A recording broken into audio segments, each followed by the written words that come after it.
Hello and welcome to Spotlight on the Arts. I'm Bill Hirschman, editor and chief critic for FloridaTheaterOnStage.com, and I'm your host today. We're calling our topic today, It's Not Your Grandfather's Symphony. Because before we introduce our guest, I'd like to introduce our usual panel.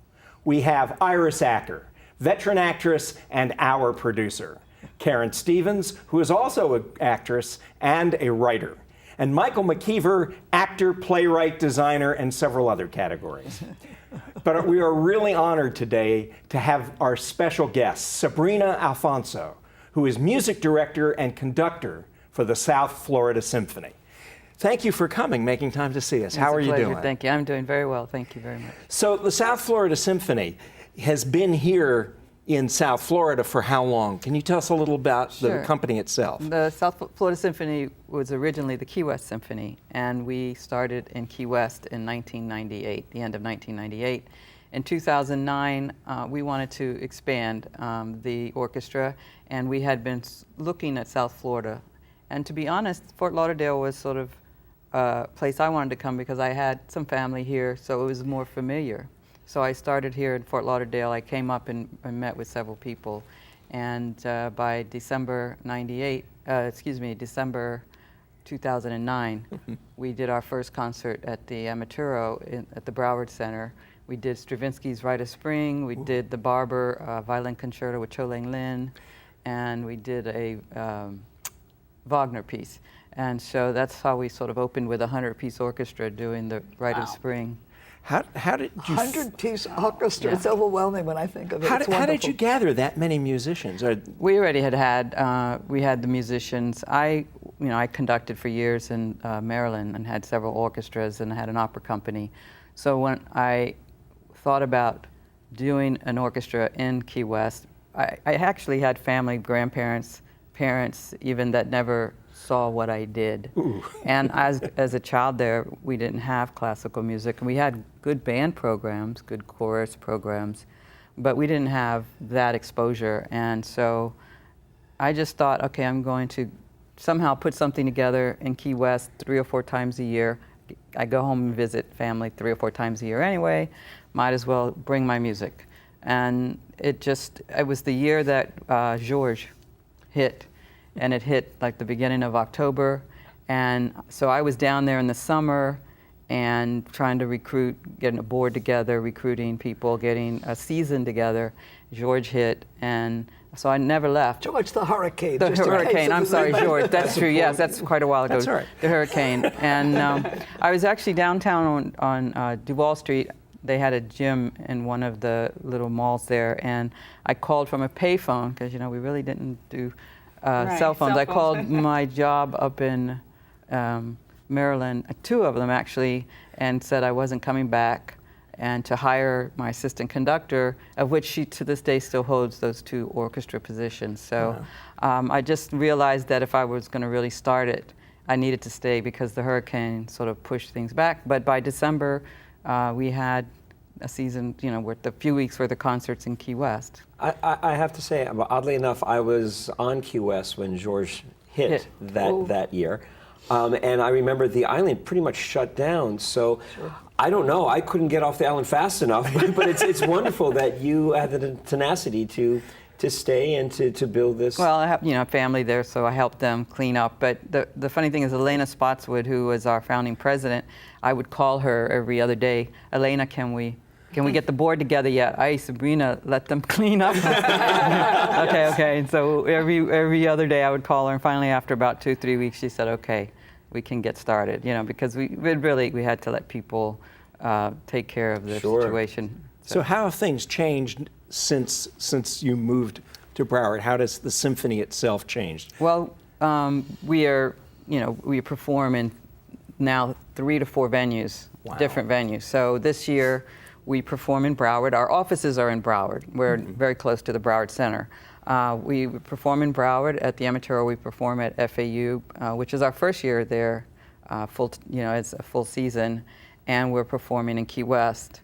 And we also perform one concert this year. We performed in Arch down in Miami. The Arch Center. So we're sort of breaking in there slowly to get in our So that's feet how wet. many performances a season? Well, altogether we have chamber events and other types of events. We do about 40 events. 40. Yeah, but a lot. hoping to grow, really become a full regional symphony where we are touching all aspects of the community, you know, making sure we get to the music education, doing the outdoor concerts where we can reach, you know, thousands who might not get the opportunity to see an orchestra. You know, I mean, I love doing concerts, but when I started the orchestra, there was always the mission was, however many concerts I do for adults, we do the exact same amount for children. And so we always did the weeks of the concerts. We would do 2 nights, and we'd sell out before.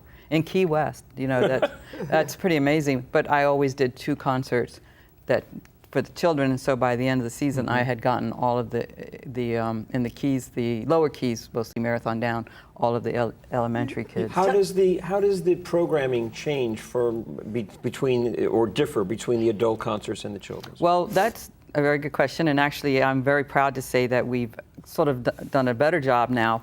I used to actually use the concerts that I was doing, and we would bring the kids in, and we would, depending on their age, we had all types of where the instruments, the different sections would do something the kids were very familiar with. I learned about SpongeBob from these concerts because they were like, "You don't know SpongeBob?" The kids started singing, and I turned around and I looked at the cellos and I'm like, "What are you playing?" Like, "You don't know SpongeBob?" And you know, so I learned a lot of different pieces that I should be more familiar with, I guess. But so we did that, and we would teach the kids about how to listen to the music. So when we did Beethoven 5, you know, I sort of made them feel that the was, you know, fate or the spirit knocking at the door. And a lot of the teachers weren't too appreciative of that. Afterwards, they called me and said, you know, the kids were just like this the rest of the day because, you know, it's such a tense piece and this constant da-da-da-da. And then, so, you know, the kids, you know, look at them run into the window and this is fate, you know, but Beethoven's going to choose his fate, but this is fate coming and trying to make the choice for him. But now we have we do something called Arts Out Loud. It's a state-accredited group of 2 women, actually, or 1 woman in particular who does most of the work. But they come in, they go into the schools, they teach the kids about the program. So we've done 500 years of the Florida history, and they had the costumes. They would go into schools. So they're not just teaching the music, they're teaching history, literary, they teach about the, you know, ecology, and then we had the music commissioned. So we've been playing new music done by living American composers that go with the with what we're presenting to the children, and that's been very successful. And we've been doing that last 2 or 3 years.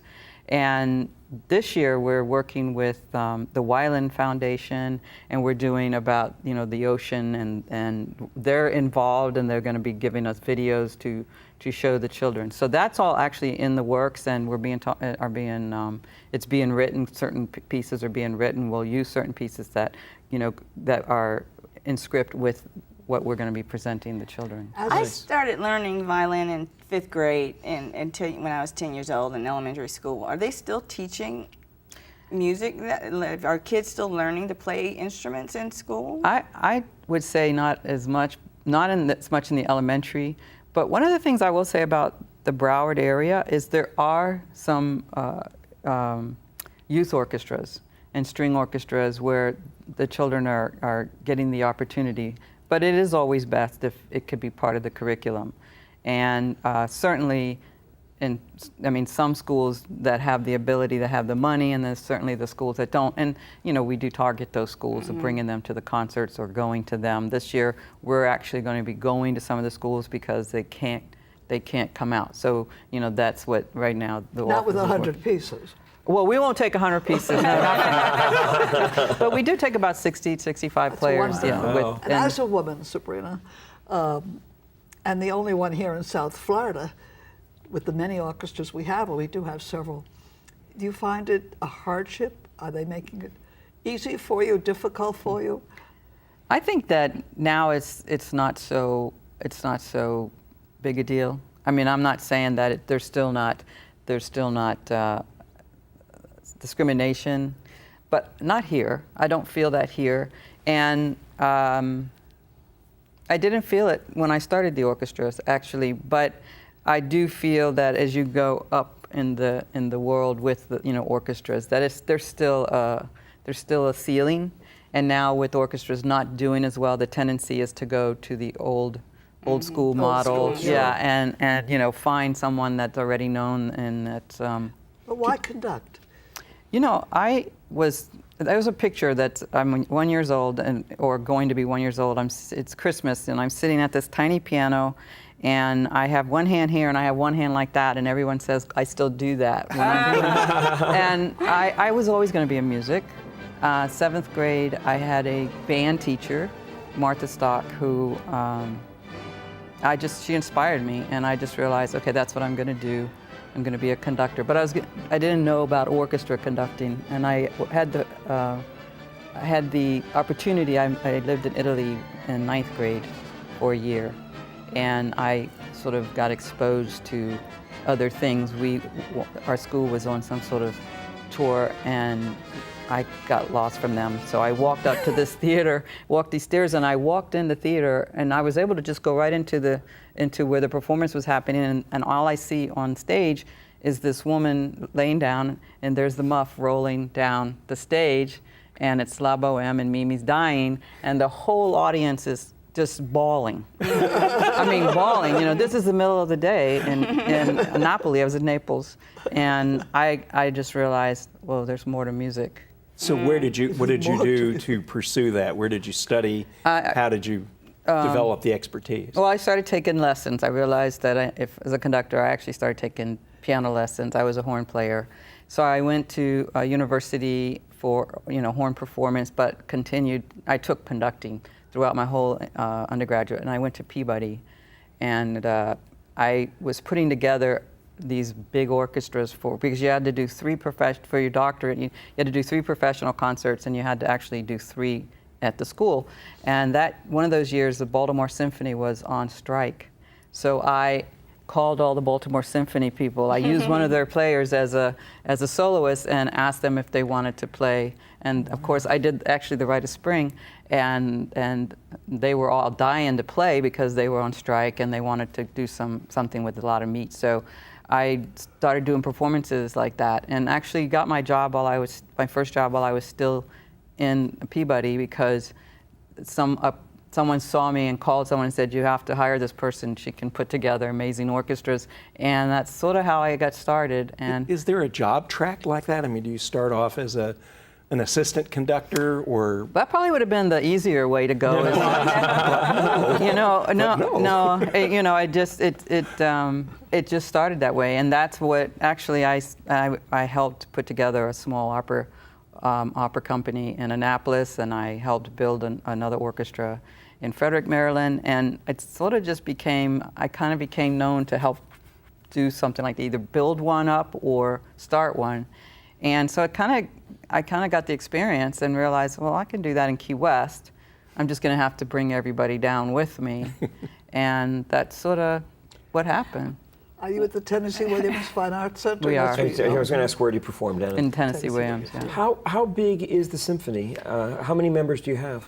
It's the normal amount is about 65. It's 65, but if we're doing something this year, we're doing Scheherazade, and that'll probably call for more, about 75. And so basically, you have your core group, and then you have your group that if you need three wind players and 3 flutes instead of 2, or if you need 4 trumpets instead of 2 or 3, more percussionists, then you hire. But there's still this, you try to hire the people that you normally would use, but you don't have the need. For instance, the Beethoven 9, which is not going to have the same wind and brass and percussion as for the Scheherazade. Is the pool in the South Florida region deep enough for this, or do you shop outside the state? Funnily enough, this year is our first year that we're really honing in on really putting together a more local-based group. We've always brought in, and actually we still have people that'll come in. They have to, find their way here and stuff, but because they enjoy playing with us. And when I was in Key West, they came from around the country. Of It was course, just yeah. as cheap back then to fly somebody from New York round trip, $140, as it was for me to pay for someone, actually cheaper for someone to drive when you pay mileage and whatnot. Right. So it gave me the opportunity to bring in a lot of people. But the thing is, we want to grow into something that's more full-time and that have more impact on the community. And the way to do that is to have the most excellent players that are living here. And to be very honest, the concertmaster that we have this year, she's actually back and forth from here to New York. She lives in New York, and she just said, Sabrina, if you build to this many weeks, I will move there full time. I mean, she's here now and she plays. She loves it here. She wants to move here, but she's like she said, I don't want to move and have to sell flowers somewhere, and not be able to do my job full time, not be able to do my music. And she's a wonderful player. So, she wants to come here. And I think that, bringing all the excellent players together and hopefully really working with the other major groups around here and us really trying to work around their schedule, what you do is you build the weeks for the musicians. And that's when you start to really keep, when you have these musicians, they have to leave if they want to work. Of course. Being a musician, they don't Right. want to work another Right. job, and music is secondary. And this is really what we're trying to do, is to build that kind of ability for them, so that we maintain the musicians that are here that are excellent, and that they don't leave because they need to go somewhere where there's more work for them. So we're really hoping to become, in the next few years, a major orchestra. Oh, I'm sure you will be. Oh, you're so I've always wanted to ask a conductor this. Don't your arms hurt after a while? What do you do to keep them in shape, so to speak? Or Well, I could really lie and say, well, I do push-ups every day, and you get in shape. I mean, now I don't do as many concerts. I was pretty much in shape, but I got to tell you, I think it's muscle memory. The first rehearsal when I go home, because we usually if I do a double rehearsal, it's a 6-hour day. When I go home, I'm dying, and but it's sort of like the muscle memory. It's almost like my muscles like, yeah, we're finally getting to do this again. And by the concert, I'm fine. And you're so hopefully the music is moving you, not you moving you. And so I don't think about it. I have had once where I had I was really tense. I just remember being it was a long time ago, nervous. And I remember one time my right arm just kind of falling, and I was conducting just because it was exhausted. And that never happened again. But I told myself, you have to make sure if you're tense that you do something to relax your muscles, because I caused it, and I could feel it. My hands were all tense. I was holding the baton very tight. I was a little nervous about what the outcome of a certain piece, and that was fine. I was the one hurting. you actually caused it. You feel that? Oh yeah, I was so tense, and I could feel it, the muscles, and the major thing is like when we're all sitting here trying to is to keep your shoulders relaxed, and the rest of you pretty much stays relaxed. Because I know many conductors who have gotten carpal tunnel or Yeah. tennis elbow. Tennis elbow is a very common thing, and you'll see some of the conductors. I mean, I see them that don't even use batons anymore because they never thought about the fact that they're gripping this so hard and it's causing the tension up here. So it's something that that was something I worked on. I had actually a teacher that I worked with in New York, Harold Faberman, who said, "Look at how you're gripping the baton. You're never going to last." And he was telling me about a particular conductor that they can't use it anymore. So I was always amazed watching Leonard Bernstein. It was like you thought that he probably worked off 3 or 4 pounds every performance with his athleticism. Yeah. Speaking as a virtuoso harmonica and bar stool percussion player, I'm curious, who can't read music, I'm curious, is there a particular style that your orchestra tends towards, a type of music that it's particularly feels is in its groove, or is the goal to be as eclectic as you possibly can? Or both, or something Yeah, else? I want to say both. I really like the war horses. I like the big pieces, and I know the audience loves them, and I really do program thinking of the audience. So, but I also program thinking of my musicians, and that I know if I do a Brahms symphony, I probably should do something for the audience, for the musicians, and for myself. So we grow, because we've all done Brahms, you know, a million times. But to be honest, there's always something new, you know, just from age in a few years. If you hadn't done that piece, just what you bring, you know, the life experience you bring to it. But I do feel that, you know, it's our responsibility to introduce the new conductors. I mean, you know, some of these conductors weren't loved when they were alive, and now, you know, I mean, Mozart certainly didn't have the, you know, the fame he has now, and he's one of the most important Have to conductors. die to get the fame. Right, and so, you know, I do think we have our responsibility. I do try to program new music that's accessible. For instance? Well, I do a lot of Ellen Zwillick. I'm a big fan of hers. I've been a big fan of hers since my 20s. I mean, since I was in my 20s, I met her, worked with her, and she actually lives in South Florida during the winter. And so she comes and talks to the musicians. She'll come and talk to the audience, and that's really, really nice. So, and her music, this year we're doing Joan Tower, Sequoia. Their music is, I don't want to belittle it, because their music is amazing, but it's accessible. You know, there's something that the audience can really, really grab onto and feel. It's so I try not to. I really, and maybe this is for myself as well, I try not to do music that would just turn my audience off, because I'm just not going to do that. I'm not going to do that. I want to. I don't think Philip that helps Glass. the cause, huh? Philip Glass. Well, you know, if I had a, to be honest, now someone like that, if I had a new music program, which something we would like to build, I would introduce Philip Glass, because he is very important to the American music scene. I mean, he does so many different types of music. I mean, it's a specific genre, but you know, he's got his toes in everything, and I would do someone like him. I would not necessarily do that in Masterworks, because I also think the Masterworks does have a certain expectation, and I have to fulfill that to keep everybody wanting. I mean, the experience that people there are people that need to go to symphony concerts. They need it.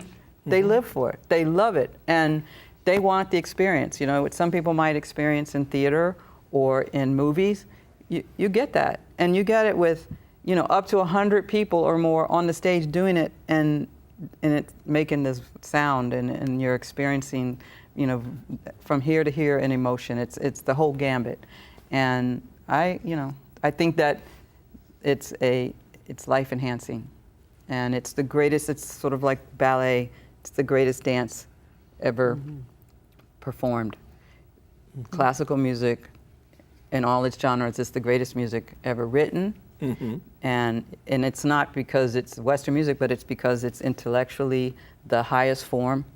It's, you know, emotionally gives the opportunity. I mean, quite frankly, I mean, and I know this because I studied it, every rhythm that classical music has ever, from way back to now, every rhythm comes from Africa, from West Africa. The rhythms that that are expressed in music. So, but it's taken to the next level, and so it encompasses the world, in my opinion. It's so wonderful to hear you speak of it with such passion and Yes. admiration. It's refreshing to hear someone who really loves what they do, like you obviously do. I do. Do I'm lucky. musicians? I'm sorry. No, Do go ahead. musicians? Do they audition for you to become a part of your orchestra? Yes. If they're from away, they have to send me a video that I get their resume, and I usually share it, depending on the instrument, with my concertmaster or the principal players. But next summer, because we're going to be offering tenure contracts, we will hold full-out auditions for the local players, and hopefully get a core group that, you know, they get their contracts so they know what their Exactly. work is for the year, and, you know, they become our spokespeople as well into the community. And It's wonderful, yes. that, Plus, you're developing a comfort level with your base, right. with your core group and there. they're playing together. Exactly. And it's just going to elevate everything. And if you can get these people and they can do the opera and do the ballet and do all of the major groups around here, and we can stay out of each other's way, because that is difficult. Sure. And it's not because of it's the halls. It's the halls are so busy trying to. It's when you get in a high season, I'm sure there's one Very event difficult. after another exactly, after another. Exactly. But the good news is that, you know, since it's going to be a local-based group, I mean, and some will come out of town, but they're on their own. But because it's that kind of group, I can maneuver around, and hopefully the other groups will. We can maneuver around each other so that the musicians can, you know, they can work in what they do, and they're going to get better and be in better shape and play more cohesively together because Sure. they're going to be working with each other full How time. far in advance do you know what your programming is going to be? A year in advance, 2 years in advance? Well, for soloists, sometimes it's 2 years in advance. But as far as the programming, I turn it in by January, end of January. Is there something about this whole project that nobody can ever take away from you, that you are inordinately proud of, and you say, you know, whatever else anyone says, we've accomplished this? And this was, again, these are kids from Key West because it's been years as I've watched the kids that we worked with through their whole school years, because we started with them from first grade, and that they're doing this in New York, in California, in Boston. So I think the accomplishment of us giving this to the children and seeing them, great. their confidence in how they, A website, a phone number. southfloridasymphony.org. Okay. So And- they know how to get in touch. And with that, we want to thank you very much. Thank This has you. been a lovely half I've hour. enjoyed it. Thank you. And we want to thank you for joining us and being with us and hearing this terrific information. If we want you to come back and see us every week here at Spotlight on the Arts. And if you have any questions about anything going on in theater, particularly wanting to know what to go see, you can check out a little place called FloridaTheaterOnStage.com. And we hope to see you back here next week on Spotlight on the Arts.